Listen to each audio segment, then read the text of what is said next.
I recently got back from seeing Batman v Superman. At least the comic is good?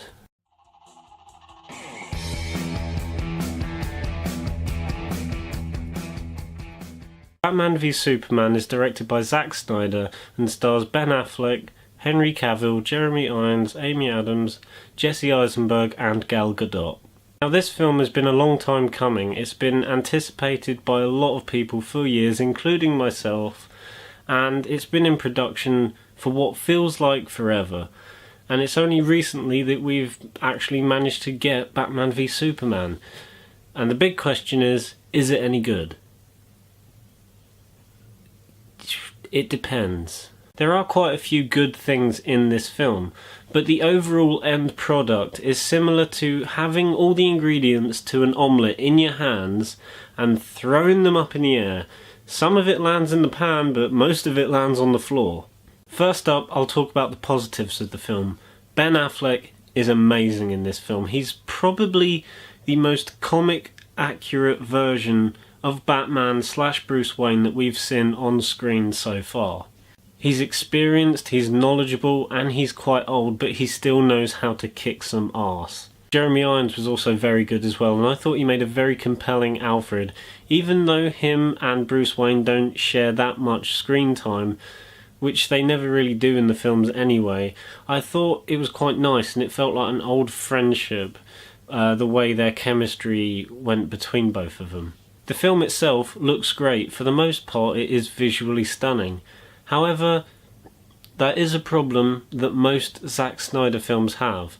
Like Watchmen, 300, and even Man of Steel. They look visually stunning, but kind of lack in the script department. Fight scenes are pretty cool in this film as well. Whenever Batman's taking out thugs, or when Batman and Superman finally throw down, it looks great. It looks like it's taken straight from the pages of The Dark Knight Returns. Henry Cavill is just as good as he was in Man of Steel as Clark Kent and Superman.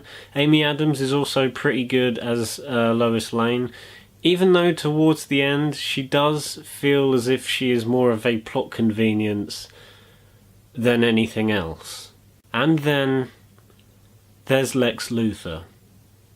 Now, most people, including me, vision Lex Luthor as a middle-aged, bald businessman who's calm and calculated. Instead, we get a very jittery, manic character that looks nothing like Lex Luthor and looks more like Moriarty from the Sherlock TV series. I know some people who will absolutely love Jesse Eisenberg's take of Lex Luthor, but for me, and quite a lot of people apparently, just didn't do anything.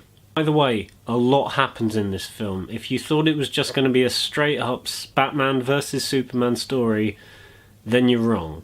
You get Batman story, Superman story, a Batman vs Superman story, as well as a Justice League setup, all in one film, and it does feel rather cluttered.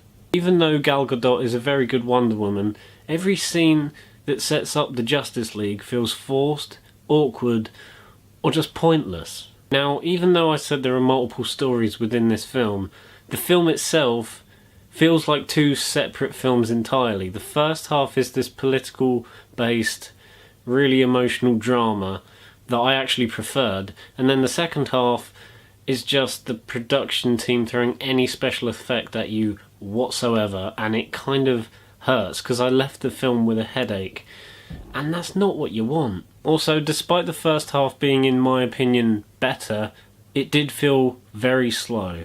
Also, just another point, the film opens with Bruce Wayne's parents' death.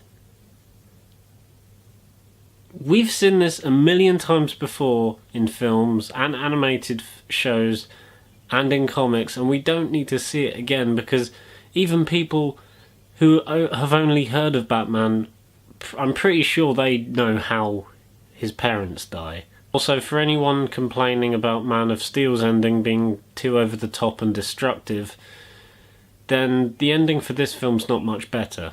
For example, this is the ending to Man of Steel, and this is the ending to Batman v Superman. This is a film that I didn't and still don't know what to think. I left the cinema feeling very conflicted. There are some bits that work and there are some bits that don't, and there are quite a lot of missed opportunities. It starts off really promising, but towards the end it just becomes this assault on the senses that really doesn't work. The only way I can be fully satisfied by this film is by giving it a score that is not good, yet not bad either, which is why I'm going to split it straight down the middle and give it a 5. If you haven't seen Batman v Superman, but are thinking of checking it out, I still recommend it to you, because it's one of those films that you should really make your own opinion up, because there are some people out there who think it's the best thing since sliced bread, yet there are other people who think it's the worst thing ever. Now, even though I don't think it's good or bad, I don't agree with either of those statements. It's not groundbreaking and amazing, and it's not entirely shit. There are things to like and things to sort of dislike. But if everyone finds their own opinion about it, then I'm absolutely fine by that. This is a film that can be talked about for months and months to come, and I just want to see where this discussion goes. Anyway guys, thanks for watching the video. I'll have some more reviews coming in the next few weeks, and remember to subscribe, like and comment, and remember, like my Facebook page, The Media Critic. Bye.